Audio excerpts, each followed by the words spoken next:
So President Trump has fired Pam Bondi. This was a crazy news day. Early in the morning, we had reports that Donald Trump was considering firing Pam Bondi, and I went to a long lunch, got out of that lunch, and my phone had blown up, and Pam Bondi is out. This is a very interesting news day. We've got complete coverage. We're going to talk about Todd Blanche. What does that mean? We're going to talk about names that are being floated for the next Attorney General, but specifically, what actually happened?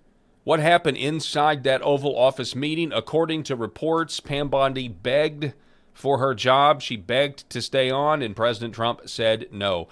I can tell you this, just generally across the spectrum right now, across the MAGA spectrum, people are rejoicing that Donald Trump has fired Pam Bondi. Could this be the beginning of a broader cabinet shakeup? There's some reports that Kash Patel may be next. We're going to talk about it. I've got Eric Haynes with me today. The Paul Harrell program starts right now. The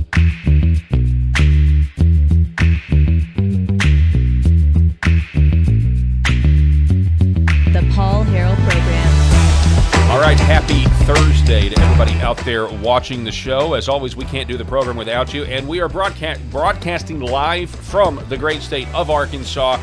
And there you see it, Trump fires Bondi, MAGA rejoices. Eric Haynes is with me. Eric, how are you, sir, over the last 24 hours? It's been 24 hours, 22 hours, I guess. Great to be part of the conversation. Yes. It's going to be good. It's crazy, right? I Yeah. mean, people have been asking for this for a very long time. This You has been specifically.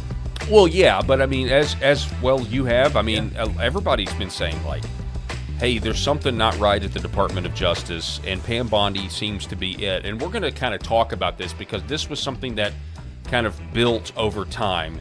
Yeah. And there's one reason. One of the reasons they're saying she was fired is because she tipped off her friend, Democrat Congressman Eric Swalwell, that the FBI was going to release the documents concerning his affair with the Chinese spy, Fang Fang. Is that one of the reasons why she was fired? Was that the straw that broke the camel's back? Some people say yes. Some people are actually saying no, and we'll get into that as well. We're going to try to give you a balanced take and try to, pin down exactly what's going on, but it's kind of like nailing Jell-O to the wall. It's going to be a little difficult as things are fluid. But I feel like this is something that was building for a very long time, and it started with Pam Bondi's own characterizations of the Epstein files. This is where it started. Now, you could even go further back, and you could go and you could look at the people that applauded Donald Trump's initial nomination of Pam Bondi. People like Mitt Romney, people like Jeb Bush celebrated the nomination of Pam Bondi. So you had red flags from the very beginning about whether or not this was going to be a good attorney general that was going to respond to the populist demands of the people, which is we wanted arrest, and we didn't get any arrests. So there's that. But the Epstein debacle was, to call it a political miscalculation is the understatement of Donald Trump's second term. Yeah. She did not handle it well, and while we were being gaslit by the attorney general so often. I mean, I think that's how she was a gaslighter in a lot of senses here. While that was going on, she was a perpetual guest, almost a host on the Fox News channel. And it was a lot of talk. It was a lot of stern, it did not come across to me. It never did. It never came across to me as genuine. I'll just be honest. Every time she opened her mouth, I got less confident, not more confident. I didn't really think she knew what she was doing just based on... Now, maybe behind the scenes, she was a master manager. I don't think so, but, sometimes people aren't. But, again, she's a former politician, former attorney general of Florida. You'd think she would be better at this than she was. I never got a secure feeling that that she was in charge and she knew what she was doing. But what are your thoughts? Look, not everybody is charismatic and a fantastic wordsmith or sounds great behind the microphone. You have that gift. A lot of other people don't have that gift. Pam Bondi did not have that gift at all. And it was always very awkward when she would talk because of the way she would fragment sentences as she was talking and try to give emphasis at the wrong time. And it would just it just came off really, really bad. Mm-hmm. And so, we knew she was fiercely loyal to President Trump. Fiercely loyal. However, that can only go so far when there's obviously some major inconsistencies in how you're doing your job. Yeah. I mean, he's not going to put up with that forever. Yeah, I mean, there's that scene in the Dark Knight Batman movies where the Joker's looking at the Chinese guy that's like I said, I'm good with calculation, Yeah. But sorry for this terrible reference, but the Joker looks and says, no, this guy's going to squeal on you. Yeah. Look at him. Like, he's not the guy to trust. Sometimes that radar, you just get that sense. It's the spidey sense that people talk about. I got a weird spidey sense about her or him. And so when she talked, those spidey senses were always up. And it was always just like, she doesn't deliver anything well. Yeah, I mean, and, you could make the argument as well that maybe she was set up to fail with all of these difficult, sensitive issues surrounding the Epstein files.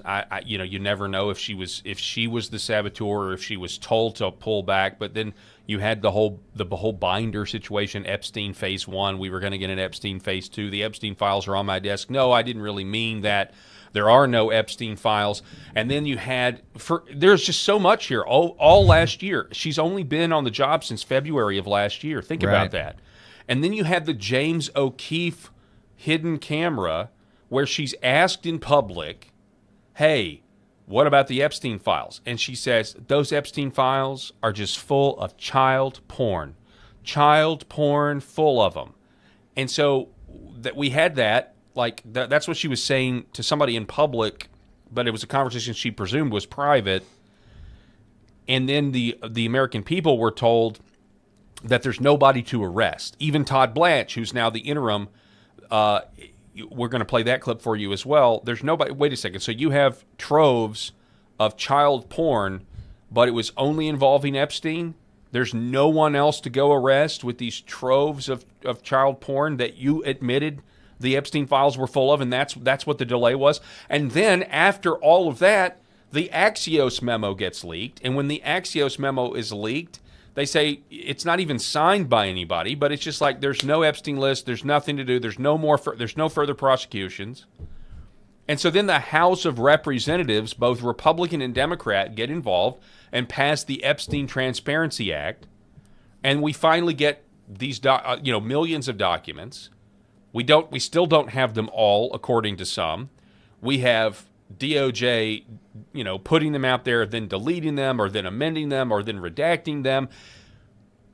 And this whole thing is so it's maddening because what did we find in the Epstein files? Well, we found that they were talking about pizza. We found they were talking about cheese holders. Make sure you bring enough cheese holders. We found they were talking about jerky. We found they were talking about grape soda. All the things that grown adults, you and me, normal people, talk about it all the time. No, none of us speak that way. They were obviously speaking in coded language, verifying what, Pizzagate originally was, which Pizzagate originally was not Comet Ping Pong, although I think weird stuff was going on there, especially with the Instagram of the owner. Yeah. But it was about the coded language that elites were communicating about kids, in their emails with their spirit cookings, or that the kids will be in the hot tub for your entertainment or the pool for your entertainment. All of that stuff was real.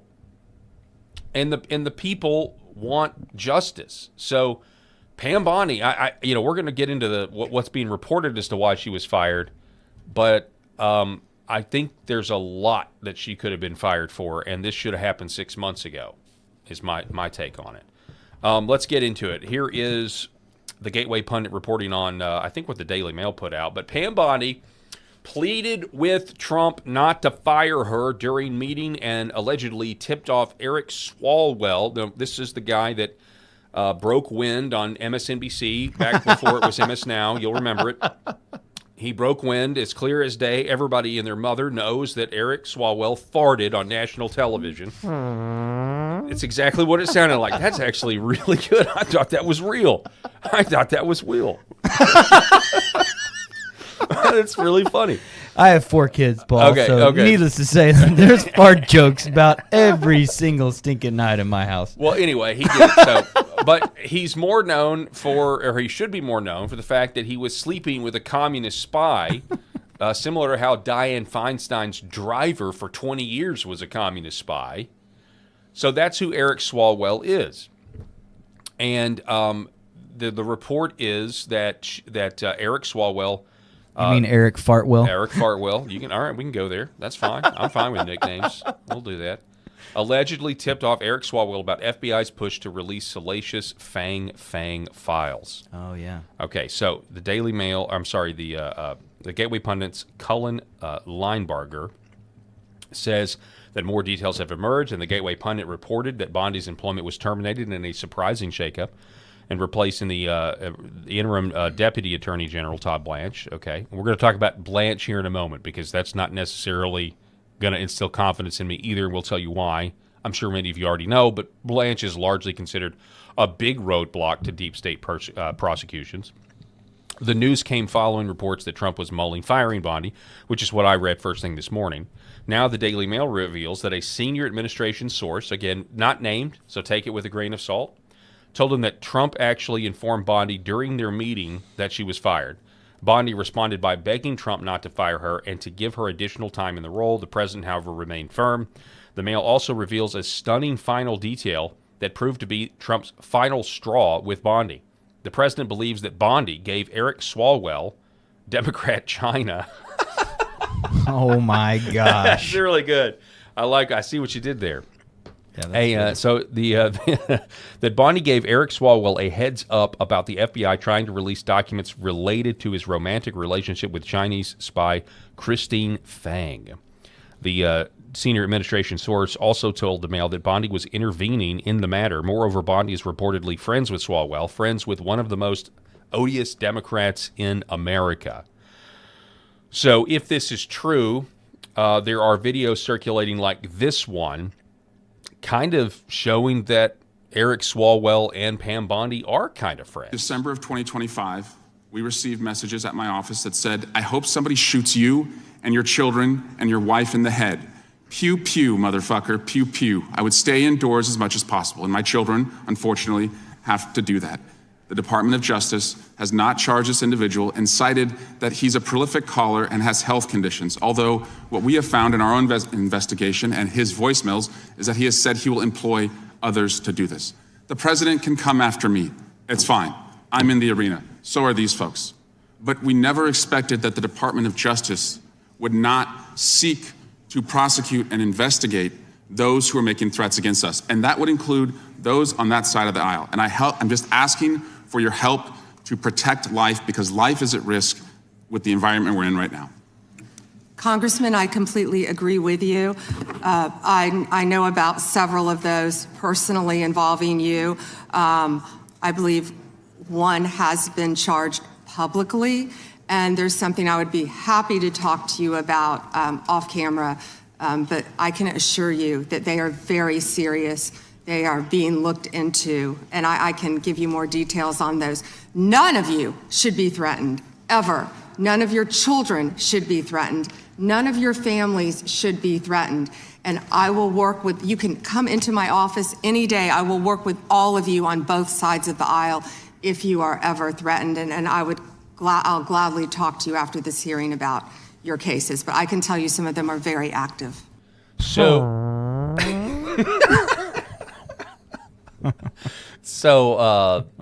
yeah, I mean, that clip is going around and people are trying to connect the dots. I mean, that could just be a coincidence or benign.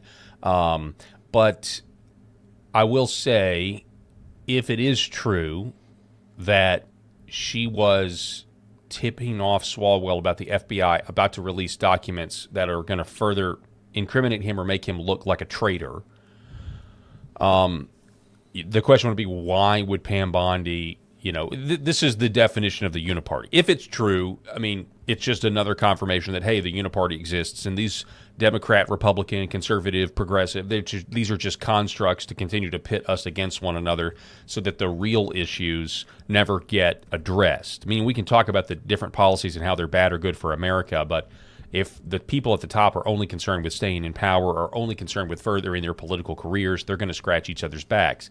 Specifically with Eric Swalwell, we're talking about his run for California governor. He's in a Democrat primary running for California governor. And stuff like him sleeping with a Chinese spy while he was on the Intelligence Committee, mind you. People forget, Eric Swalwell. Yeah, right. Eric Swalwell was Adam Schiff's right-hand man, back during the Russia hoax and all of that. When Adam Schiff took over, this was Eric Swalwell was on the Intel Committee. So he's a perfect target for somebody like, And, you look at somebody like Swalwell, like you just look at this guy. So, Eric, you were not here when we interviewed Congressman Rick Crawford, who is the chairman of the House HPSI, of the House Permanent Select Committee on Intelligence. He's a chairman. And he sat where you're sitting right now, and I really wanted to know, like, kind of what's it like having this top secret classified information, what happens. And he was telling me that, you're in an oversight capacity, but yes, you go into a skiff and you have to process all of this information, and then you have to compartmentalize it. Then you have to leave, and you have to, go do your other committees, your other work. But he said, let's say you have an idea, okay? Let's say you have an idea about the intel outside of the skiff, like some question or you can't write it down. He said you can't. He said you don't even. You have to be able to remember what you want to ask or remember a point you want to make. You have to be able to remember that, and you can get it out the next time you're in that secure setting. And it kind of dawned on me, wow, that's going to take a lot of mental clarity to be able to think in those terms, like not even writing down a note about a question you want to ask, because the note itself is now classified. And you can't do that. And then you think of somebody like Eric Swalwell. Does he strike you as a guy that's smart enough to do that, or careful enough to not do stuff like that when he's sleeping with a communist Chinese spy? 100% no, the guy's not. Right? I don't think. No. I mean, just look at the way that he carries himself, and you kind of just get the feeling like this guy, he's more of a political tool. He's not really there there for the marbles. He's a tool, that's for sure. Anyway, I can digress from that, but that's just an interesting observation. We don't know if it's true or not. Now, interestingly enough, with all of the criticism surrounding Todd Blanche, Matt Gaetz, who should have been the Attorney General, has consistently been a defender of Todd Blanche and kind of swears up and down that Todd Blanche is a good guy, right? So Todd Blanche says, Pam Bondi led this department with strength and conviction, and I'm grateful for her leadership and friendship. Thank you to President Trump for the trust and the opportunity to serve as acting Attorney General. We will continue backing the blue, enforcing the law, and doing everything in our power to keep America safe. To where Matt Gaetz says Pam Bondi will be known as one of the greatest crime fighters of our time, meaning look at the crime rate. So we can say that crime is at a all-time low, I think, or close to it. He says that she's a patriot who has all of our appreciation. Well, I mean, she doesn't have my appreciation. I mean, I can appreciate the crime statistics, but on these other things, no. I mean, there's a reason why MAGA was wanting this to happen. He says Todd Blanche left his comfortable job at a major firm to defend President Trump against horrendous lawfare. He has shown moral courage, strength, and exquisite legal talent. Todd will do a great job for the Trump-Vance administration and us all. So that's Matt Gaetz, who, again, this is not a new stance for him. He has been complimentary of Todd Blanche through a lot of the criticism of Todd Blanche. I think Todd Blanche is a lifelong Democrat, and I don't trust him as far as I can throw him, but what do I know? I mean, I'm just a guy with a talk show. Matt Gaetz was a member of Congress and, knows these people, but I would be was a member of Congress. And that's something to keep in mind, too. Like, I don't take Matt Gaetz's endorsement with all that much seriousness right now. You know, it is what it is. But I think a lot of us, myself included, are excited to see Lee Zeldin as being the you know, Todd Blanche can serve in the interim, I guess, but it would be great if somebody like a fighter like Lee Zeldin were able to come in, if the rumors are true. Yeah, well, that was the initial the initial reports this morning were that he's considering firing Bondi and going to tap Lee Zeldin as the next AG. I don't know. I mean, I don't know. But apparently he had already done it last night before his speech, right? Right. And where did the information come from again, where that she was begging for her job? That's from the Daily Mail. Because they witnessed the Daily it? Mail. There's a source, right? It's Okay. a source. So I'm going to take all these things with grains of individual grains of salt, which is what we and I think it's right that we're talking about it. But sure. I don't know enough about Lee Zeldin to know who he is, other than I have loosely followed him at the EPA. Oh man. Okay, so he's the head of the EPA. The left was going to say he's a climate denier, which he should be governor of New York. That's good for me. But I'll say I don't know enough about him. He doesn't. It seems like if he was a fighter, I would know about it. But I could be wrong. I'm not I'm not Google, but I don't know. I do like what he's done with the whole chemtrail geoengineering thing. I think that was good. I mean, it wasn't great because I think he could have been more specific. But if you know where to look on the EPA's website, they're admitting that geoengineering can be a thing. And they're admitting that one way to do it is by spraying aerosols from airplanes into the air. I mean, that is now out there. Our own government is now saying these things, right? So I find that encouraging, although I would like the spraying to stop because I still think it's going on. I would like, RFK to get to the bottom of that. He says he thinks it's a DARPA project, and we talked about that a couple of weeks ago. But that's the only real thing I know about Lee Zeldin. You like Scott Jennings, right? The guy from Kentucky that's on CNN? Yeah. I mean, do I like Scott Jennings in that he's entertaining to watch He's a fighter. him own the libs? Right. Yes. I like that. If But everything is what it is by comparison to something else, and that old rule that my dad used to say all the time, everything is what it is by comparison. If that's true, in my humble opinion and my 2 cents, if you like Scott Jennings, you will really like Lee Zeldin. That's all I'll say about that. I'll let him prove himself to you. Yeah. And hopefully the work that he does outperforms Well, Pam Bondi. But I won't. That's all I'll say is that if you like a Scott Jennings type and a fighter like that, then you'll really like Lee Zeldin. I hope you're right. We're to the point now where Fox News interviews, press conferences, none of that matters. Yeah. It's all about substance. Totally. It's all about results. That's what this is about now. And whoever the next guy is, we will know by his fruit. We will know by the works. Arresting Jim Comey and then not having him handcuffed or walked into the courtroom, getting to go in the backside, and then of course the poison pill that was in the indictment, having to fire a U.S. attorney and then put Lindsay Halligan on there, and then Halligan doesn't get confirmed, and so then the whole case goes to nothing. I mean, that stuff is ridiculous, right? And let's hope that the grand jury in Florida continues to, produce something. But all I'm saying is the proof is now in the pudding. And I get it. You and me are both skeptical that the courts are ever going to convict any of these people. Yeah. There's a huge hurdle there, but it's got to be more. Honestly, convictions or not, we know what the left will do when they're back in power. They're going to continue arresting grandmas and anybody else who wants to protest in an abortion clinic, or anybody else who is pro-Trump, or anybody else trying to fight against the deep state. They're all, we all know what's going to happen. Yeah. So whether you get convictions or not, you better try, and you better just continue to expose the crimes of these intel oligarchs who think they're above the law. Yeah. And that's not what we had. So here is this is the acting Attorney General now, Todd Blanche.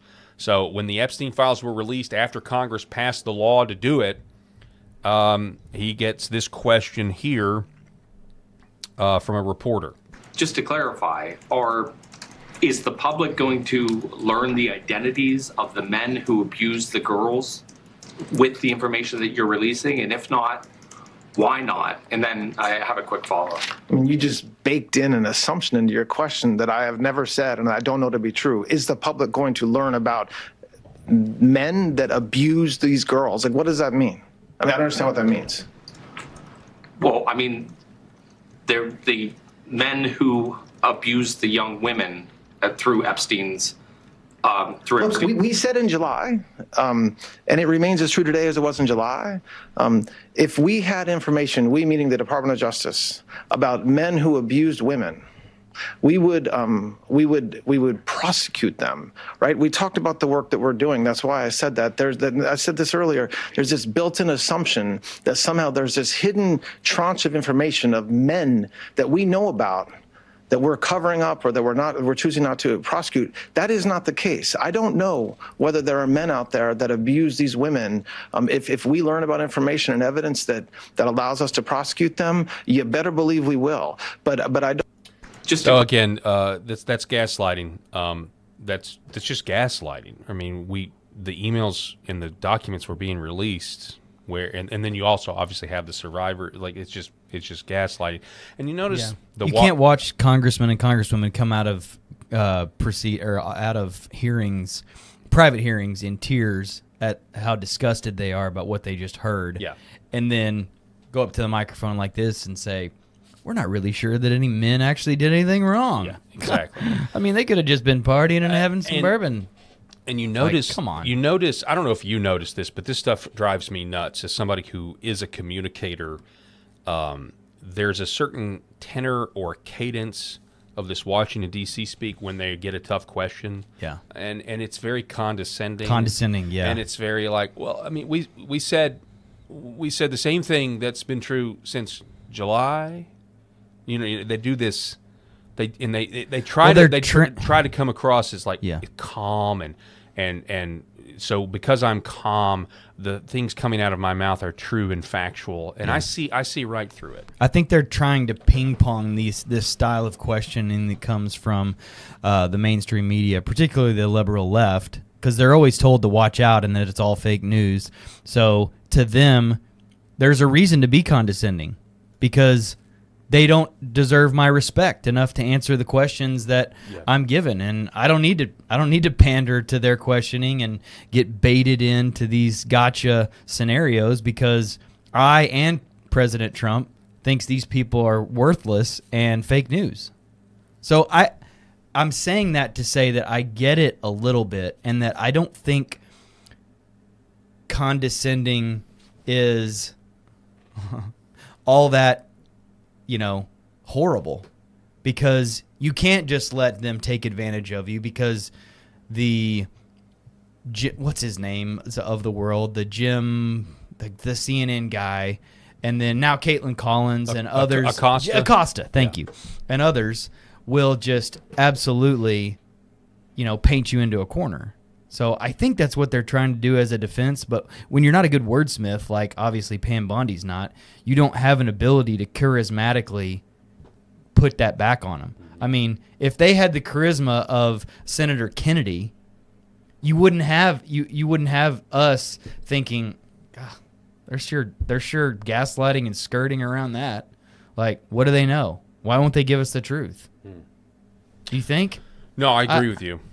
I don't know. I just think we're to the point now where if you cannot come across, I mean, the government is full of so many professional liars, but thankfully their lies are not working, and so we're at this crossroads where we know they're lying and they know that we know they're lying, and yet they continue to do it in so many ways, and that's why everybody's gut feeling now is so important. And I know a lot of people are uncomfortable with intuition being because your intuition can be wrong, but whenever there's a lot of people now that are just they're looking at somebody and they're listening to what they say, and when their behavior or their delivery doesn't feel genuine, then people are just totally Yeah. discounting them. And I actually think that's good. And that's the reason it's happened is because we've given the benefit of the doubt. So, well, I wouldn't say it that way, but I mean, why would they lie? The question is, why wouldn't they lie? Yeah. Because they get away with it nonstop. And so that's where we're at. Well, I think America didn't have receipts for so long, and the ability to get the receipts quickly. Now with the access that we have to be able to search and pull up information, to pull up old, interviews and speeches and things that they've said, things that they've put out online, we have the ability now to bring receipts that a generation ago of ours did not have. They didn't have the ability to say, but wait, you just said that, right then. We here. Let me play it for you. They didn't have the ability to do that very well, or certainly not very fast. So here's some more fallout from Trump firing Pam Bondi today. Pam Bondi is out. So this is Mark Lynch, who's challenging Lindsey Graham, and it looks like if the polls stay right where they are now in June, Lindsey Graham would not get the majority. He would go to a runoff because there's multiple candidates running, including Mark Lynch, who's challenging. Mark Lynch capitalizing on this news by tying Lindsey Graham to Pam Bondi. He says Pam Bondi is out and Deputy AG Todd Blanche will be the interim AG until a replacement is confirmed. Pam Bondi was reportedly dismissed as Attorney General after President Trump lost confidence in her, citing concerns that she interfered in sensitive FBI matters, including allegedly tipping off Eric Swalwell about documents tied to his past connections. Of course, he has highlighted the fact that this guy, who is got to be the most unpopular Republican senator amongst Republicans maybe in history, is now with one of the most, let's be clear who she is, and the polling backed this up. She was the least popular Trump cabinet pick. I don't know who else would even be close to her in terms of my MAGA circles.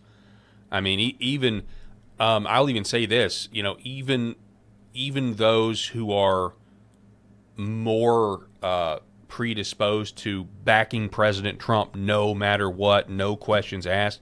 And I'm not saying that's everybody, but there are people that are more likely to say, "Hey, we just got to put our head down and get through all this." Yeah, trust president, and then those that are like, I don't know, man. I need more details. I don't have confidence. Pam Bondi was unpopular among both of those groups. You know what I mean? And so her getting the axe is and I'm going to come back to her popularity here in a minute because of what they're saying about Tulsi Gabbard now. But we had some red flags. Here's some flashbacks. Senator John Cornyn. Well, maybe the only other one may have been Kristi Noem. Yeah, exactly, and she went first. That's right. There was both sides of the aisle that were really having some big problems with her as well, and now that's not an issue either. So Senator John Cornyn back in November of 2024, an excellent nomination by Donald Trump for Attorney General. Pam Bondi's experience as a career prosecutor makes her a good choice to lead the FBI. Then we go to Jeb Bush. Congratulations to Pam Bondi. Red flag. Lindsey Graham, well done, Mr. President. Red flag. Senator Mitt Romney, congratulations to Pam Bondi. She served excellent in Florida. Red flag. And then we can go on. Let's see. What about this one?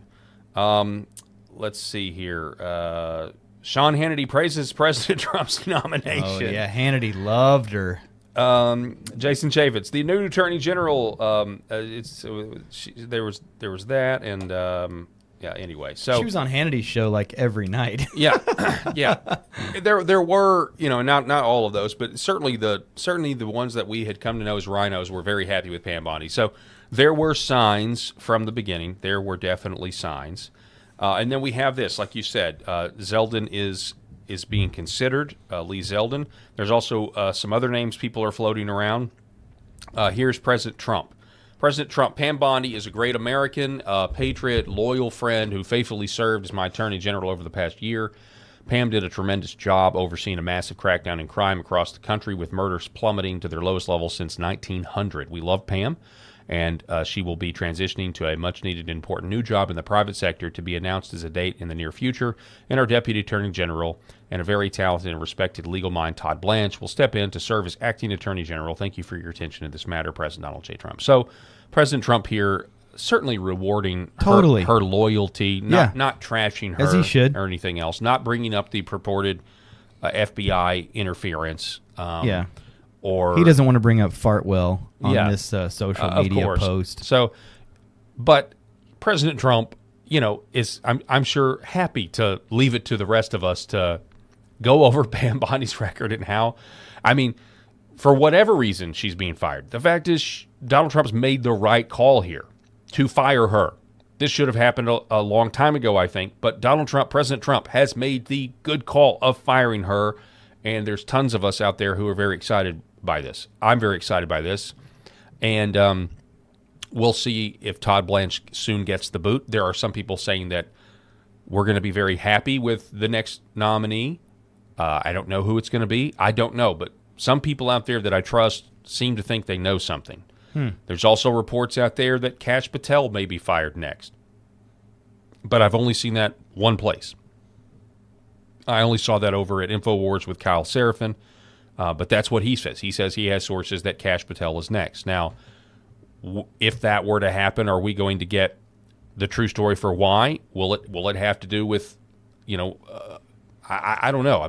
The whole pipe bomb story and everything that's going on right now with the defense and the defense revealing that they have documents from the government that the female lady cop was a suspect in the pipe bomb and failed a polygraph test. We covered that yesterday on the show. Yeah. It doesn't look good, folks. It doesn't look good at all. And again, I'll restate that I think the FBI should have been totally abolished in Trump 2.0, and it should have started from scratch and should have named it something completely different. Now, let's also talk about Pam Bondi's record and what got us to this point. A lot of the division, I think a big portion of the division on the right, and us arguing and us going at each other, which I don't think is helpful. Even though I have my own opinions about things and disagree, I can look at this, especially the media landscape, as a tapestry. And we were talking about this the other day on the way out. It's okay to agree with somebody here and like what they've done here, and then disagree with without having to put them on blast and anathematize them, and essentially cancel them and say, this person sucks and you should never listen to them again. It's and maybe you guys are going to disagree with me on this, but I feel like there are Hollywood actors that I cannot stand. Okay? Alec Baldwin, for example, he would be one of them.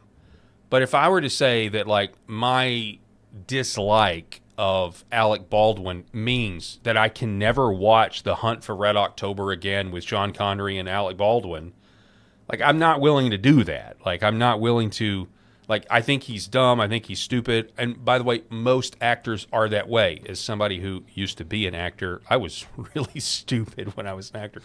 But most actors are dumb because they have no idea about systems, economies, the fact that people don't have money to go entertain themselves if they're worried about where their water's coming from. Yeah. So actors don't really know. Especially the ones that have never been in the real world before. Exactly. Grow up in Hollywood, man. Entertainers and musicians generally, artistic people, the fine arts, they not all of them, but a lot of them, they lack this understanding of where they fit in and the whole hierarchy of things. Yeah. And we love our entertainers, right? That a lot of people grow up, they want to be famous, but they miss this critical detail that if that people have that entertainment is a disposable industry. It's something that you only do when you have disposable income, and so I think they really fundamentally miss. And that's why a lot of them are socialists too. They're socialists because you should just give people money for doing nothing so they can make me rich and come to my. It's really, really, it's just crazy. It's totally backwards. Yeah. But anyway, I digress. Getting into Pam Bondi. Feel free to respond to that. Did I cut you off? Did you have something you wanted to say? No. Okay. All right. Sorry, I didn't mean to ramble here. Okay. So let's take it a step further past Hollywood and talk about, and I'll use a couple of prime examples that are going on right now with this fierce debate within the Republican conservative blog, personality community. Do I like everything that Ben Shapiro says? No. Do I like everything Tucker Carlson says? No. But do I like a lot of the things that they've said and say I've said in the past and that they say? Yes. That's where we get to the point that you were talking about too, about not everything having to be this binary choice of I'm either all in with them and everything they say is spot on and I'm their guy or they're my guy or my girl, or the opposite, that I flip them off every time I even hear them come up in my feed, and I would never, ever pay attention to any interview that they would ever have with anyone again. Like that. To me, that'd be pretty foolish. I agree with you, and I would just add, I think some of this is a need for, we kind of desire the perfection. Like I really don't, like in a perfect world, right? I don't want to disagree with anybody. I don't like the tension. I don't want to idolize them. Yeah, they are exactly. not. They are not. That's what I was getting They at. do not need to be held to a standard that they are imperfect for having opinions all day, every day. Because guess what? Right. They're going to be wrong. Yep. They are human. They are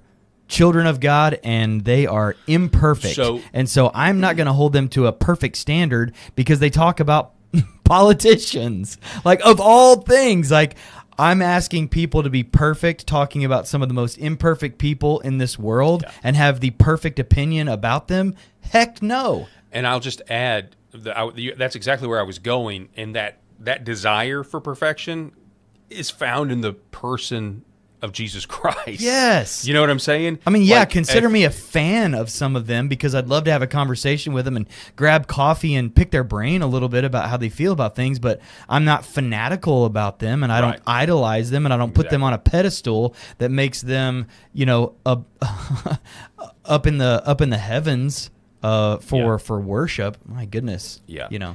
All right, so these people, they go to the bathroom the same way I do. So kind of dissecting some of Pam Bondi's career. Sorry. There's nothing. No, there is nothing like it. I mean, that's the thing about it. Why, as a 41-year-old man, do I turn into a 12-year-old boy when there's a flatulence sound effect? Somebody tell me. Somebody explain that to me. Why is it always funny? Why will it never cease to be funny?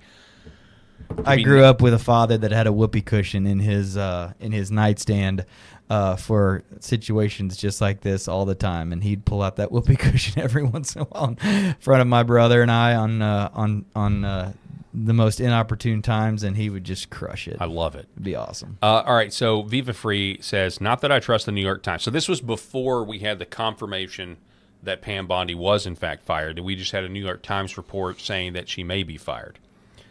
He says, though, that Pam Bondi, now this is an interesting take it or leave it. Pam Bondi is either grossly incompetent or a deliberate saboteur, or both.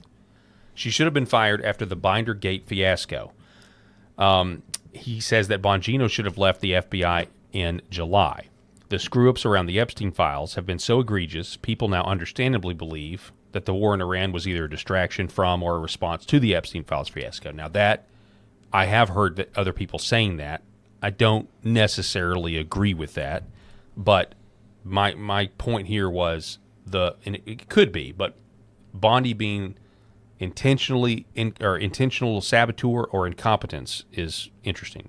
He says, it's impossible that Bondi was so consistently and repeatedly incompetent. 0 deep state arrests, 0 Russiagate arrests, 0 J6 persecution arrests, 0 stolen election arrests. And Epstein disclosure so fracked up, that's a Battlestar Galactica word, people think Trump is guilty of something, even though the disclosures only exonerated him. Now think about that for a second. Yeah. The disclosures did exonerate him from the Democrat attacks. Right. So that's why this whole thing was so weird to me. That's why these data points make so much sense. 0. Right. And yet, you have a lot of people, especially Trump voters under 40, that are really, really mad about the Epstein thing. Still. And Epstein disclosure so fracked up, people think Trump is guilty of something, even though the disclosures exonerated him. And now the debacle in Brian Cole Jr. Patsy persecution, carried out by none other than Jocelyn Ballantine, the woman who tried to extort perjury from Enrique Tarrio to frame Donald Trump, still working at the DOJ, still making the institution look irredeemably corrupt and incompetent. And now the damage has been done despite all the good faith warnings from conscientious supporters. So, I mean, from a missional standpoint, from a what did you accomplish as Attorney General? Getting crime down, great, right? Like, that's just enforcing the law that the Democrats were ignoring. The law's on the books, we just have to enforce it. Yeah. But from a saving the republic from the intelligence agencies and the domestic and law enforcement agency of the FBI intentionally weaponizing their systems against average Americans, including somebody like Donald Trump, who's trying to run for office and his campaign was spied on, and all this, like, on that, which is a huge issue that has to be further exposed, although it's already exposed, but it has to be prosecuted and corrected. No, she failed on that. And all of us suffer either now or eventually later if we can't correct if we cannot bring the intel agencies to heel. Then we have full-blown communism within our lifetime. So scroll down on this so let me stop you right there. Do you think that it was fair that in 1 year she should have, so that these goose eggs on deep state arrests, Russiagate arrests, January 6th persecution arrest, stolen election arrest, like do we now say, okay, Mr. Zeldin or Mr. Blanche, like the clock's ticking, brother, like you've got a year. Otherwise, you're going to fall into the same category as Pam Bondi did. And like where are our expectations now? Because I've always said, my expectations are super low. My problems with her stemmed from a lot of lack of success of doing some things that she should have, but she did do a lot of things. So I guess I'm just wondering, like, how long are we going to give the next one? Okay, so I'll just play. I mean, take this as negative or positive. Okay, we do have a grand jury impaneled in Florida that has subpoenaed James Comey and I think other deep state actors. Okay, all right, that's good. What happens with the next Attorney General? I mean, Todd Blanche obviously knows about this grand jury in Florida. You know, what's going on with that? I don't know. I mean, here's my opinion. If that grand jury ends up handing down all these indictments, Pam Bondi will get credit for that because technically all of that was started under her. Yeah. So who knows? Here's what I'm thinking, and I wasn't meaning to ask that as a leading question. But I'm seeing a couple of comments in the chat too that back up what I'm saying is like, whoever comes next has got basically about 6 months until the midterms.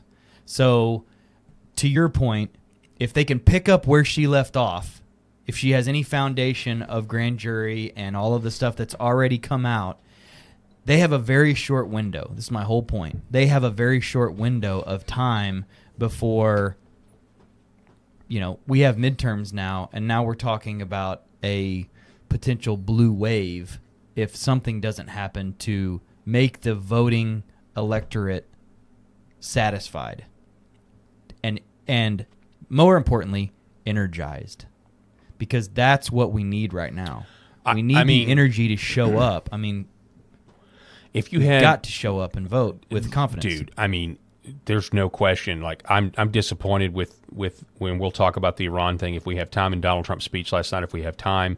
Obviously, I'm disappointed with the war in Iran. But if you had James Comey, Jim Clapper, John Brennan in handcuffs.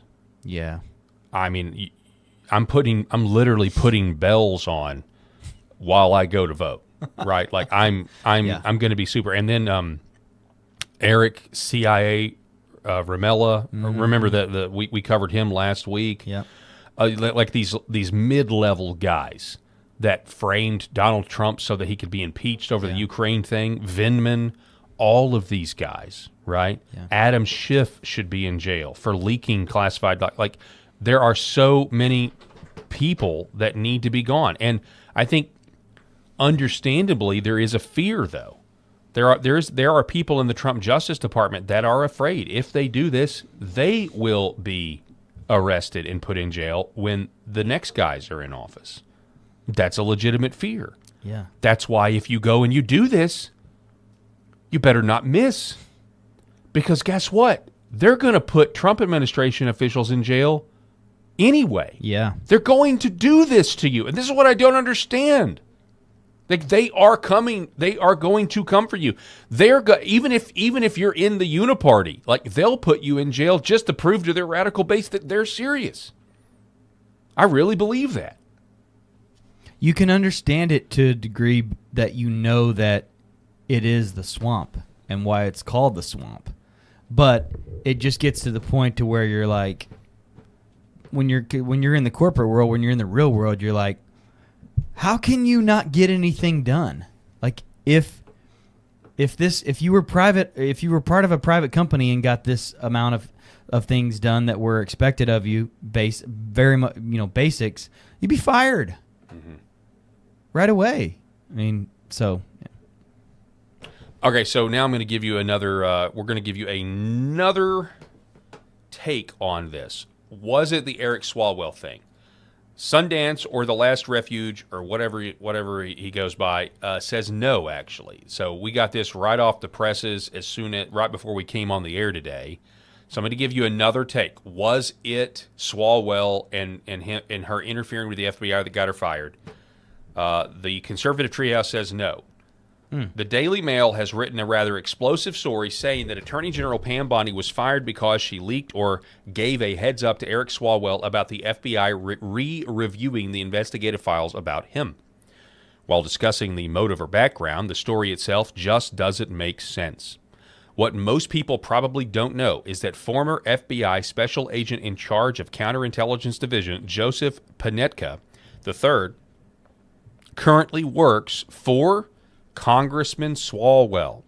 FBI agent Peter Strzok's former partner, Joe Panetka, works for Eric Swalwell. Now remember Joe Panetka's very high security job inside the FBI counterintelligence office? Because of his former role, Joe Panetka has deep ties to senior agents inside the current FBI, the type of agents who would know the inside details of any Swalwell investigative activity. Side note, following the ridiculous Russiagate and after the handoff to Robert Mueller, Joe Panetka was transferred to the FBI San Francisco field office, hence the regional alignment with Swalwell, who's from California. Sometime in mid-2019, Joseph Panetka was promoted by FBI Director Christopher Wray and transferred to the San Francisco FBI field office where he showed up on their webpage. Bondi wouldn't need, so this is what he says. He says Bondi wouldn't need to tip off Swalwell. Panetka, currently working for Swalwell, would already know the ins and outs of every detail therein. It's a red herring, he says. So he's saying Pam Bondi was not fired for that. It's a red herring. FBI Director Kash Patel couldn't start to review or re-review Swalwell activity without triggering one of those inside contacts aligned with Panetka. If Trump was shaped to think Bondi had something to do with an FBI link about Swalwell, which I doubt, the shaping would be an intel operation to manufacture that narrative, which I still doubt, he says. Learn the networks, then see with clear eyes. The same intel networks which would, if accurate, simulate such shaping are the same intel networks who would posit shaping the Guardian using allies in the GCHQ to create plausible deniability for a domestic narrative engineering effort to remove DNI Tulsi Gabbard. That's how they roll. Don't worry, DNI Tulsi Gabbard has an angel on her shoulder, he says. Now, why do we bring that up? Originally, this show was going to be about the rumors. In the same day that Pam Bondi is going to be fired and Tulsi Gabbard is going to be fired. So it's interesting to think about that because the Washington Post is essentially a CIA mouthpiece. People have known this forever. This is no secret. The Washington Post parrots CIA talking points. Likewise, The Guardian parrots MI6 British talking points. Okay? Now, why does that matter? Well, it's The Guardian that's reporting that Trump polled advisors about replacing Tulsi Gabbard as intelligence chief. Now, why is this dropping now today? You think we're all celebrating Pam Bondi's gone. Well, it's like they just can't let us have a win. Because unlike Kristi Noem and unlike Pam Bondi, Tulsi Gabbard is not unpopular with as many people in the base as Pam Bondi was. Right. Not even close. Yeah, not even close. She doesn't go on Fox News like a wannabe bimbo, let's be honest. She does limited interviews, and I'll just tell you this: like, if it wasn't for Tulsi Gabbard, we would not know that Barack Obama engineered the Russia collusion hoax. It's in the Intel Committee reports. We wouldn't know that Russia suspected that Russia had intel on Hillary, not Trump, on Hillary, that she was prone to fits of rage, which sounds a lot more like demonic possession. I'll be honest. I think Hillary Clinton, if you go read, I was like, well, that sounds like she's possessed. We would know none of this without Tulsi Gabbard. Zero, zilch, because he sat right there. The chairman of the Intel Committee in the House, Congressman Rick Crawford, my congressman, was in the area, and he sat down and he told us the whole story about how it was Tulsi Gabbard that asked to see the report that was likely, among other places, it was, in D.C., it was with the House Intel Committee, but it was likely also at Mar-a-Lago. And I still do this. I believe this. I believe that the raid of Jack Smith and the FBI to Mar-a-Lago was they were trying to find the House Permanent Select Committee on Intelligence report that was under seal and highly classified. It was Tulsi Gabbard that went to Rick Crawford and said, "May I see your report?" He said yes. She read it. She went back to Rick Crawford and said, "I would like to declassify this for the American people." So that started the process of review for some of the things that needed to be redacted or whatever, but then they got it out there. And so we now know that the entire country was divided because Obama ordered his intelligence oligarch to fake intelligence reports showing, parroting the Hillary Clinton campaign talking point that Donald Trump was really a Russian agent. We know all of that because of her. And I will be real with you. If something happens to Tulsi Gabbard and she is fired, it will be a huge message that the deep state is still very much in control, in which I think in a lot of ways they are, but that there's not even a fight to be had. Yeah.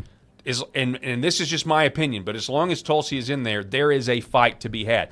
And it's not a coincidence that this is happening, that we have these intel oligarch media controlled assets telling us that now Tulsi is on the chopping block as well, because Politico is reporting this today. Or I'm sorry, not today. Back on March 23rd, Politico reported this. Director of National Intelligence Tulsi Gabbard is finalizing a plan to move overnight of NQTel, the venture capital firm that funds high-tech gadgets and software for U.S. spies, to her office and away from the CIA. That kind of stuff makes people very uncomfortable, changing the status quo. They see her as a threat to their status, to their intel technocracy. And I'm sorry, you'll never convince me otherwise. Well, I mean, I reserve the right to change my opinion if there's new information revealed. But all of these efforts to undermine her are only going to help the deep state survive the Trump administration. I'm going to go back even further than all that too. I'm going to go back to when she took down Kamala Harris in the Democratic primary debates. That was one of the coolest moments I've ever seen in debate history, and will go down as one of the single most important moments in political debate history because it so led to Kamala Harris's demise. Absolutely, it did. I mean, it just did. So I credit Tulsi Gabbard for not only everything she's done over the last 10 years. I'll go all the way back to, before. So it would have been 2008? 2015? It was during the 2012. It was Joe Biden. Tulsi and Kamala went back and forth during the primary for That's right. 2020. Right. Okay. Yeah, that's when that was. But anyway, just to remind you, the Last Refuge says the Guardian is to the GCHQ as the Washington Post is to the CIA. The British intel outlet doesn't like Tulsi. Now, why don't the British like Tulsi? Because the British are a part of Five Eyes. Five Eyes is the intel sharing network between these 5 countries: the United States, Great Britain, New Zealand, Canada, and Australia, I think. could be wrong on all those, but I know Great Britain, England is one of them. So the assets of the U.S. government, technically, although I don't even think they care anymore, but technically they can't violate our constitutional rights because we have something called the Fourth Amendment. They technically can't do that. They can't be the ones. But they could call up the United Kingdom and say, hey, can you spy on this American citizen? Because, I mean, we can't do it, but you could do it. And you could tell us what you found. Might not be admissible in court, but could easily be used to set somebody up with that information. So I hear Mission Impossible music playing in the background. What right now. I'm saying is Tulsi Gabbard knows the secrets of Five Eyes. She knows it. The whole DNI thing is the whole DNI, the Director of National Intelligence. That only works if you have somebody who's going along to get along. If you have somebody in that position that is okay and cool with the entire intel oligarchy, then it works great. But she is a disrupting force. And we are at the precipice, if we haven't already been, of being enslaved by these systems, folks. Like, that's what's at stake here. And so if we don't want them to continue to run these color revolutions against us, then people have got to be exposed and go to jail. If they don't go to jail, they have no incentive to ever change their ways. So that's what Tulsi Gabbard represents. And so I don't think it's not a coincidence to me that on the same day that Pam Bondi is rumored to be fired, and then she actually gets fired, we have people saying, well, Tulsi's next. Then on the other side, we have people saying that Kash Patel is next. So, I mean, I don't know. I'm just reporting what I'm hearing, what I'm seeing. And that goes back to this. Richard Barris from the People's Pundit saying, flashback, Pam Bondi was the most unpopular member of Trump's cabinet in our polling. Now, Tulsi Gabbard, on the other hand, would be a monumental mistake, too critical to the coalition. Not that they've shown any wisdom in that department thus far. So, I don't know. You be the judge. Sound off in the comments. We're going to reset. We're going to take a quick break, but it is good news. We celebrate this today. President Trump firing Pam Bondi for whatever reason is a long time coming and really, really positive news. I think we can all agree on that. Don't go anywhere, folks. We're going to be back here in just a minute. Back in a second. The other things that we're seeing, more and more use for is even vascular issues. So one of the mechanisms that red light, near-infrared light, or red VIVE works is stimulation of the mitochondria and stimulation of nitric oxide production. So when nitric oxide is released in cells, it vasodilates cells. It reduces inflammation. It moves blood. It brings blood flow to areas. So if folks that have issues with ulcers or burns or wounds, it can help stimulate increased blood supply, and you need blood to heal. So that can open up different avenues for peripheral artery disease, for neuropathic pain syndromes. And so that's one of the other areas for nerve injury or nerve pain that we can leverage this type of medicine. For centuries, light has been used to heal.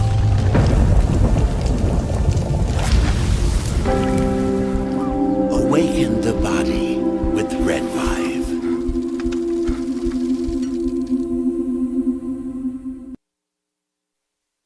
Behind every precious life, there was a choice.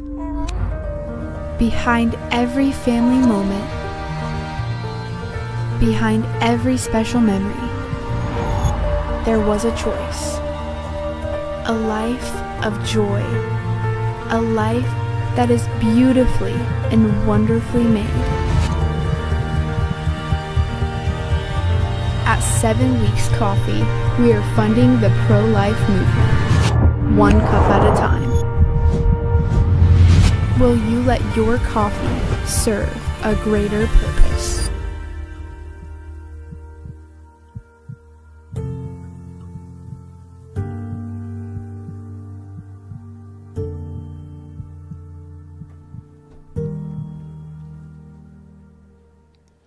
And welcome back to the show, broadcasting live from the state of Arkansas. It's the Paul Harrell program.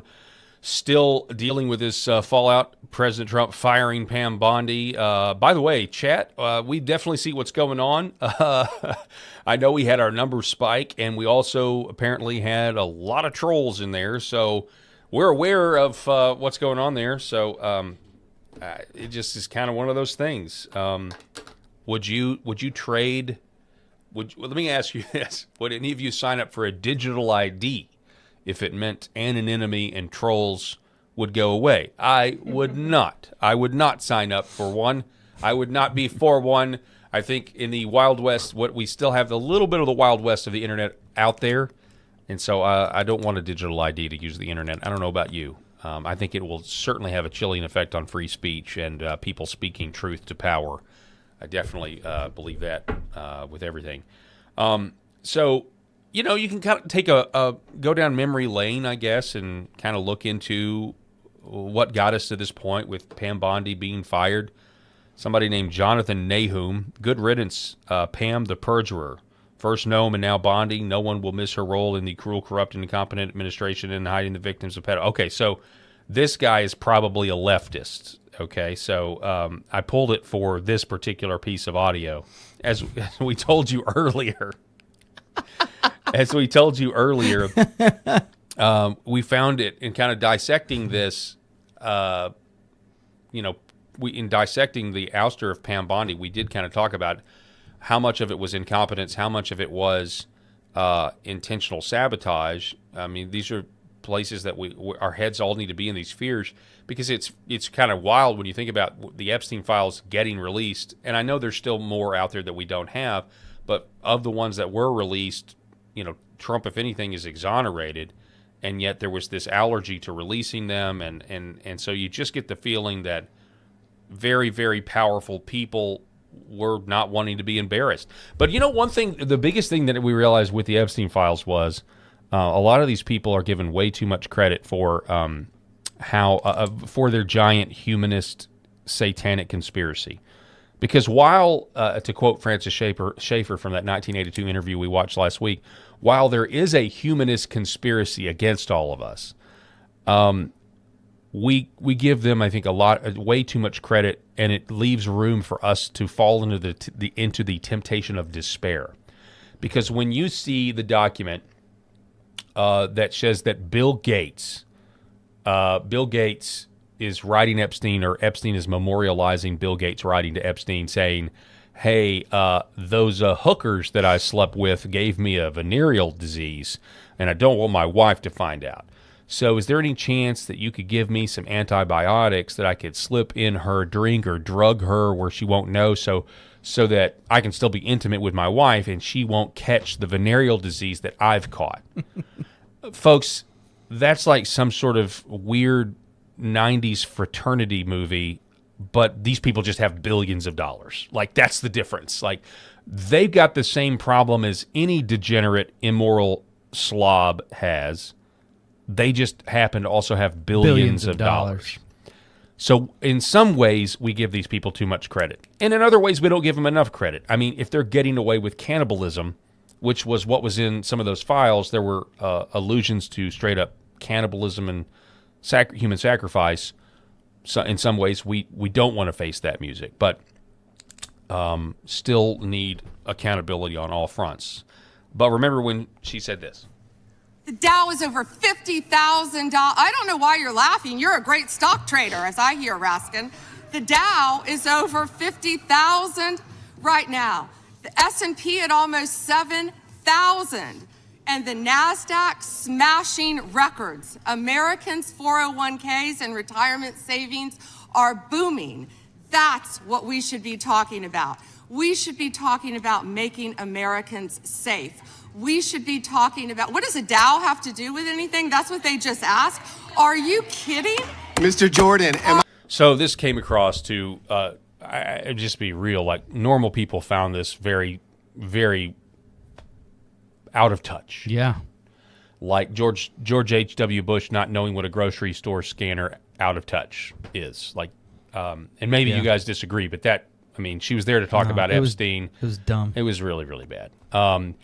Now, President Trump, gave her a respectful send off, and he also said that he thought that she did great in those hearings. Of course, unfortunately, right after she said this, the Dow went below 50,000, and now I don't know what it is now, but with the war in Iran, it's not great, right? Can you look up what it is right now? What is the absolutely. Dow? The Dow Jones Industrial Average 46.5 is 46.5. So, in the price of oil. But I can still distinctly remember a text conversation with a buddy of mine from not all that long ago when we said, could you imagine if the Dow got above 30,000? Yeah, that's a good point. And we all lived through the Biden years when things were really in the tank. So, I mean, for the Dow Jones to be 46,500, that's pretty amazing. Right now, a barrel of oil is $112. So, anyway, just to be clear, that was not good. That was not good. It was so bad. The whole Dow comment was so bad that people wrote a song about it. How many of Epstein's co-conspirators have you indicted? How many perpetrators are you even? The Dow right now is over 50,000. I don't know why you're laughing. That's what we should be talking about. The Dow. Have you not seen this? No. As a kid on my 7th Dow. The American people need to know this. Need to know how is the Dow. Let me. It was. That's really come good. on, it's funny, and it's like You can auto tune. I mean, It's look at like, that. You can auto tune Bondi. yeah, you don't go Bondi tune. You don't go into a gunfight Wow. and take the bullets out of your gun, out of your magazine, put them in your hand, walk to your enemy, and give them your ammunition, and that is what Pam Bondi did with that hearing, and it just was a terrible, terrible mistake. She didn't go full Justice Jackson, but she went What's Justice Jackson? Ketanji Brown Jackson. Oh, okay. You mean just generally? Not Yeah. Like the Tropic Thunder thing. Yeah, You yeah. can't go full. Oh, yeah. So she Full retard. You can't go full went, retard. She went like toward Justice Jackson. Yeah. A little bit there. She got auto-tuned because of it. What do you mean? Rightfully so. What do you mean? Is that Jasmine Crockett next? Yeah. Well, we got like 10 seconds. Okay. Address the survivors because that's How is the Dow? That poor schmuck. Yeah. It's like, how am I sitting here on camera keeping a straight face? This is so hard. Yeah. But what you made a Tropic Thunder reference, so I did. The best quote is, "What do you mean, you people? What do you mean, you people?"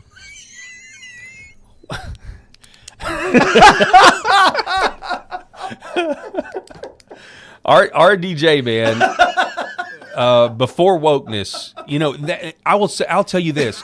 The one thing that is like the one thing that is making Gen Z more conservative than boomers now is the fact that we do have the internet, and they were raised in the wokeness, but the time that wokeness became so totalitarian, it happened so quickly. They didn't have time. They didn't have the AI ready to go delete all of the files yet in the past. Oh, yeah. So these young guys that are told that being masculine is a problem and that being gay and sodomy is actually fantastic and everyone should do it, they know it's a lie, but then they're able to go back and say, wait a second, Tropic Thunder, it was okay for like a white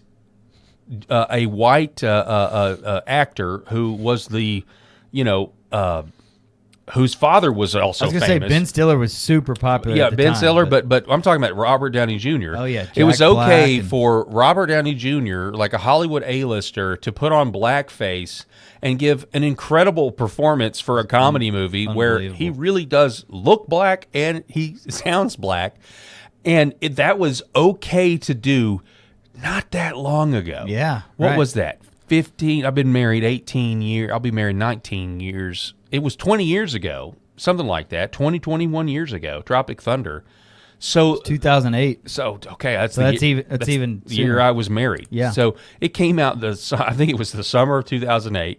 And stuff like this, the younger kids coming up being like, wait a second, that was totally fine and acceptable in our culture not that long ago, and people loved it, and people thought it was funny. That whole generation of movies in those early to mid, late 2000s, that whole era, the Judd Apatows, the Ben Stiller, all those guys, all the Seth Rogen movies, did I say that? Seth Rogen movies, all that stuff, wildly inappropriate now. Yeah. Totally non-woke. Now they make movies. Now they make the woke version of movies, which make fun of those movies' non-wokeness as almost like a satirical bit. You know, it's like, hey, remember when we made this movie about these guys that go out on set in the jungle, and one of them's painted up his blackface, and with another guy on the crew that's also a black guy and acts like it in front of him, like to the irony of so that. good. It's just what do you mean, you people? What do you mean, you people? Tom Cruise's part in that movie. I mean, my goodness. Yeah, it was insane. He was supposed to be Harvey Weinstein, by the way. Harvey Weinstein. By the way. Yes. Which we now know a lot about him. So. Oh man, where was I going with this? You'll forgive me. Let's just stick with Tropic Oh Thunder. no, I was it's so no. I to your point on the comedies. Yes. So it's so bad that there's a director by the name of Todd Phillips that used to direct comedies. Yes. Okay. Road Trip. Wedding Crashers. What were some of the other ones? I don't know, but they were raunchy comedies. Old school. Okay, yeah, old school. Yep. So raunchy comedies where you can make fun of anybody, basically, for the most part. And Todd Phillips then makes this Joker movie with Joaquin Phoenix, which is this movie about an isolated white man that has enough and snaps and becomes the Batman villain, the Joker. And he gets asked about it because, don't you think you're promoting? I mean, this is about a white man taking matters in his own hands. Is there some political stuff here? Is this going to lead? Is this going to empower white supremacists to turn violent? And Todd Phillips' response, and I'm paraphrasing, was basically like, "Well, look, if this is what you get. If we can't do comedy the way we used to do comedy, where you can basically make fun of whatever you want to make fun of, you can't do that anymore."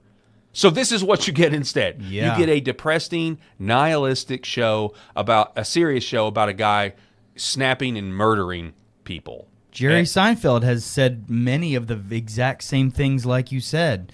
It's like like Todd Phillips, he's just like, I don't get it. Like, why can't we just be funny anymore? Why can't comedy just be pure and just be comedy? Because it brings people together. Why can't we laugh at stuff anymore? He just walked away from everything completely because he was just like, this is stupid. Yeah, laughter brings people together. Yeah, it gives us, if we all think something is funny, that's something that we have in common. It brings people together. Sure. And if you're running a new Marxism, a new cultural Marxism, where you need as many marginalized groups as you can to pit against one another so that the elites can maintain political power and not actually do anything for the people in general, but promise to do something for the people specifically, while our roads and our bridges collapse and deteriorate,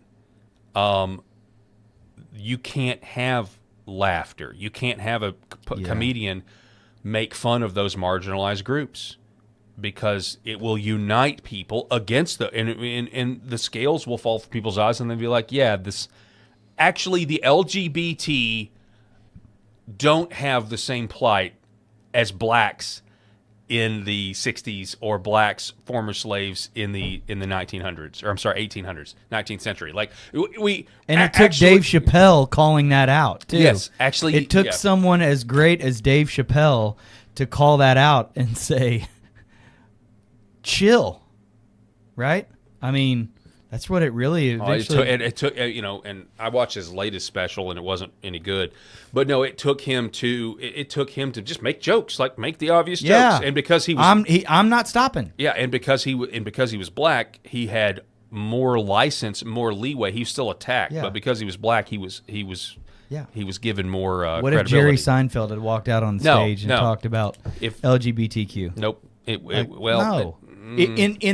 the way that Chappelle did. Yeah, and the way that Chappelle did, I don't know. Jerry Seinfeld is Jewish. That might have given him a cultural license. Maybe. No, it might have. Okay. But I don't know. It certainly I see your point. Who knows? Yeah. But I just, you're probably right though. You're probably right. But certainly, like if how sad is it that we're talking about the qualifiers? Yeah, the qualifiers for being able to do it. Well, maybe because you're Jewish, you can say a little bit more than just I know. me regular cracker could, or because you're a whatever. Like, how are we here? How are we raising kids? I don't know, man. How are we raising kids with that as what's going on in our society? It's tough. It's weird because I do reject like the libertarianism that leads to kids going to drag shows, kids being castrated and called healthcare. Like, so I reject all that. But as somebody that was raised on for bad on South Park and that show, the only person they were allowed to make fun of everybody. They were allowed to make fun of blacks. They were allowed to make fun of Jews. They were allowed to make fun of Mexicans and whites and everything else. The only person they weren't allowed to make fun of was Muhammad, because they were censored because they were trying to draw Muhammad. Back at the height of the war on terror, and that was kind of it. And then they made a big fuss about that. So, of course, where was South Park when they had the best material of the entire show with Joe Biden? They could have had the best material ever. So good. And they didn't take advantage of it. So I was disappointed in that. But anyway, more on Pam Bondi, ladies and gentlemen. Real quick, we're just going down memory lane, kind of highlighting how Pam got to where she is now, which is fired. Grateful for President Trump for firing Pam Bondi. Remember this. Yesterday, Attorney General of the United States Pam Bondi was at the White House and disclosed what she represented as brand new information in relation to Jeffrey Epstein: the existence of tens of thousands of videos featuring little children. There are tens of thousands of videos of Epstein with children or child porn. Now, this is the first time an official has publicly acknowledged that videos of Epstein and his victims exist. What you may not know is just 9 days prior, the Attorney General had a very similar conversation with a total stranger in a restaurant. Do you know when the Epstein files are going to get released? We hope soon. The FBI's been... Okay. So, any dates? No, you know what it is? There are tons and thousands of videos. Yeah. And it's all with little kids. So they have to go through every one. In the past, officials have spoken about the, quote, mountain of evidence in the Epstein case, but they've never, previous to that moment, acknowledged on the existence of videos of, quote... Now keep in mind, folks, she said tens of thousands. Right. And so the first clip of her was after she knew that she had been caught in this, because O'Keefe reached out to comment and said, hey, we've got her on camera saying these things. So she kind of came out, and in that speech, the first thing was her kind of getting out in front of what O'Keefe had. And she specifically said, with Epstein, right? So that kind of Johnny sweeps the leg. Sweep the leg, Johnny, out of the narrative that there were more people involved in Epstein, which is ridiculous to assert that it was just Epstein by himself, because the evidence just doesn't support that in terms of how Epstein knew everybody and the island and taking people to the island and the horror stories. But she's saying tens of thousands of videos of him with little kids. And I'm just saying this was part of how the country felt gaslit. Little kids. By comments like just the a one few that days Todd later, Blanche had? Yeah, and then Todd Yes. Blanche, who's now the Attorney General, comes up and is like, what do you mean? Well, dude, if there's tens of thousands of videos, there are people on those videos besides just the little kids. I mean, we saw one from one of the emails that it was blurred out. They had the victim blurred out, but there was multiple men, not Jeffrey Epstein, with what appeared to be a child. Yeah. And it was disgusting. Like, it was even blurred out. I refused to show it on here because, but the FBI knows what those men look like unblurred. Yeah, right. They know who those men are. They're there. It's in the files. Right. Go arrest them so that they can be put on trial, convicted, and put up against the wall. Literally. Like this. It will not. It's not going to last in its current form the way that it is now. It just won't. It's not. A house divided is not going to stand. So I mean, we can continue to gaslight the country, but people are not going to take this, and the younger generation especially is not going to take this at all.